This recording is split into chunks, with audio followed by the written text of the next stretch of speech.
Assalamualaikum warahmatullahi wabarakatuh. Perkenalkan, nama saya Ilham Haridinata, NIM 20026048 dari Prodi Informasi Perpustakaan dan Karsipa. Di video kali ini, aku akan menjelaskan tentang materi kelima pada mata kuliah Preservasi dan Konservasi, yaitu mengetahui survei kondisi kerusakan bahan pustaka. Tujuan dari video ini adalah untuk memenuhi ujian tengah semester di mata kuliah Preservasi dan Konservasi. Nah, kita bakalan bahas soal survei kondisi. Merupakan memberikan fakta-fakta dan angka-angka yang penting untuk administrasi dan perencanaan yang baik dasar proposal dalam menilai alokasi dana. Tujuannya adalah untuk alokasi dana suatu program pemeliharaan. Tujuan survei kondisi. Tujuannya adalah untuk mengevaluasi luasnya kerusakan item di dalam suatu koleksi dan sifat dari kerusakannya. Nah, sesuai dengan tujuan tersebut, penjelasan mengenai survei kondisi menurut Morrow, yang pertama, proyeksi yang diinformasikan berdasarkan sampling yang dilakukan secara hati-hati dapat menunjukkan jumlah kira-kira dari item di setiap kategori kondisi utama. Yang kedua, informasi ini menunjukkan kebutuhan komparatif untuk jenis perawatan, pencegahan, dan perbaikan sehingga memungkinkan suatu perpustakaan untuk mengalokasikan sumber-sumber yang ada dan menilai proposal untuk mendukung tambahan dengan suatu cara yang bertanggung jawab. Selanjutnya adalah alasan melakukan survei kondisi. Yang pertama, sebagai pedoman untuk kemajuan dan keefektifan program pemeliharaan.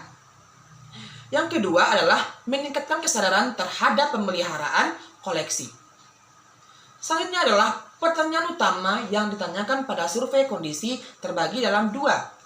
Yang pertama, informasi persiapan. Informasi persiapan sifat dan kondisi perlindungan primer, sifat dan kondisi kandungan sebagai contoh, pH dan petampil-peta kertas di dalam sebuah buku.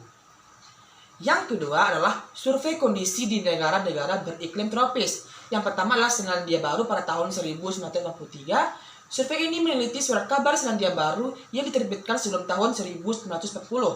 Hasil survei menunjukkan bahwa 45% diperkirakan 7 juta halaman dari total keseluruhan surat kabar yang ada di Selandia Baru dalam kondisi yang buruk dan bahwa 15% dalam kondisi kritis. Yang kedua adalah Australia.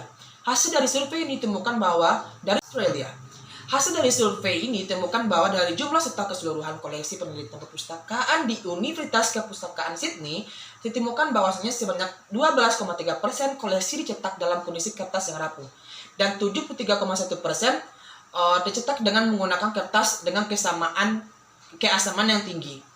Yang selanjutnya adalah Indonesia. Lebih dari 40% koleksi buku-buku yang ada di Perpustakaan Umum Indonesia segera membutuhkan perhatian pemeliharaan. Nah, begitu teman-teman semua mengenai materi kelima dalam preservasi dan konservasi dalam materi survei kondisi kerusakan bahan pustaka. Selanjutnya adalah materi tentang penyebab kerusakan bahan pustaka. Ada 3 faktor penyebab kerusakan bahan pustaka. Yang pertama adalah karakteristik bahan pustaka. Yang kedua lingkungan, dan yang ketiga adalah manusia. Yang pertama adalah faktor karakteristik bahan. Secara umum, bahan pustaka mempunyai sifat kimia dan sifat psike yang tidak stabil. Artinya, cepat atau lambat kerusakan bahan pustaka sangat tergantung dari bahannya. Ada kertas yang tahan sampai berapa 100 tahun, dan juga ada kertas yang cepat rapuh dalam kurun waktu 10 tahun. Membahas soal kimia, memasukkan adalah pengetahuan tentang susunan, sifat, dan reaksi dari setiap unsur atau zat. Selanjutnya adalah fisika tentang zat energi seperti panas, cahaya, dan bunyi. Selanjutnya adalah faktor karakteristik bahan pustaka. Ada negatif foto yang terbuat dari lembaran kaca yang lapisan emulsinya cukup stabil tapi mudah pecah. Dan ada negatif foto yang terbuat dari polimer yang lapisannya emulsinya mudah buram tetapi suka pecah. Yang kedua adalah faktor lingkungan. Faktor lingkungan yang dapat mempengaruhi bahan pustaka yaitu temperatur dan kelembapan udara, cahaya, pencemaran udara, faktor biota, rak, lemari, dan buku bencana alam. Faktor temperatur dan kelembapan udara. Kelembapan yang tinggi menyebabkan tinta akan larut dalam air dan menyebar sehingga kertas pada buku akan saling menempel dan sulit dilepas pada saat mengeringkannya. Kelembapan yang rendah menyebabkan kertas menjadi kering dan getas serta sempul yang terbuat dari kulit menjadi keriput. Yang kedua adalah faktor cahaya. mempunyai sifat yang menggelantang menyebabkan kertas menjadi pucat dan tinta kemudar. Kerusakan karena cahaya sangat tergantung dari panjang gelombang atau adanya sinar ultraviolet dan pada waktu pencahayaan. Yang ketiga adalah faktor pencemar udara. Pencemar udara seperti gas sulfur, dioksida, hidrogen sulfida, dan nitrogen oksida yang berasal dari hasil pembakaran minyak bumi, pabrik, dan kendaraan bermotor dapat merusakkan bahan pustaka. Debu, kotoran, dan partikel padat yang berasal dari udara dapat merusak bahan pustaka. Ini akan menimbulkan noda permanen yang sulit dihilangkan dan menimbulkan suasana asam yang dapat merusak kertas. Yang keempat adalah faktor biota, yaitu makhluk hidup seperti jamur, serangga, dan binatang pengerat.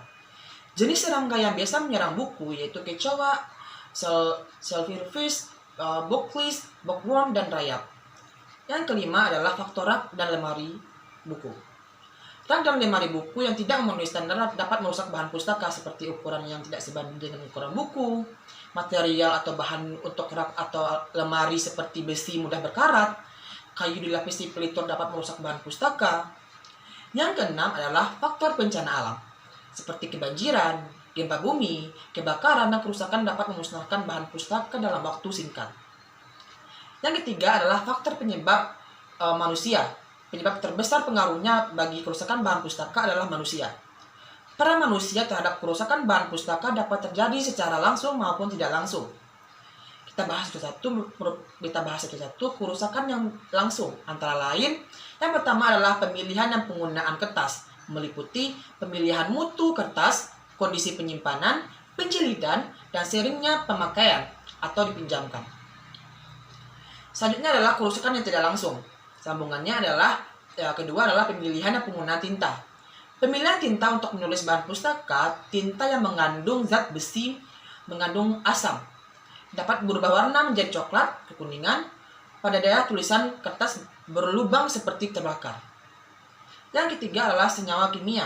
Senyawa kimia banyak terbentuk di dalam industri kertas seperti dalam proses penghancuran batang kayu menjadi bubur kertas atau pulp. Pada proses sizzing yaitu agar tinta tidak mengembang serta proses pemutihan kertas. Senyawa asam dapat mempercepat pelapukan kertas. Kerusakan langsung ini terjadi dalam beberapa kasus seperti ketika membuka buku. Membuka buku baru yang halamannya masih melekat satu sama lain itu akan menyebabkan dibukanya tangan sehingga menjadi rusak. Yang kedua adalah ketika menyusun atau shelving. Ini terjadi karena yang pertama menyusun buku terlalu padat. Yang kedua menyandarkan buku tidak tegak lurus. Yang ketiga meletakkan buku tengkurap atau bertumbuh pada muka buku lainnya.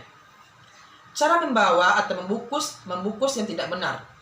Yang keempat adalah mengikuti peran. Ketika perpindahan cara membawa atau membungkus yang tidak benar akan memberikan dampak teknis pameran yang tidak memperhatikan dan keamanan kebersihan lingkungan. Sekian, terima kasih.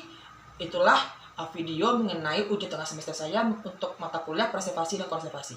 Sekian, terima kasih. Wassalamualaikum warahmatullahi wabarakatuh.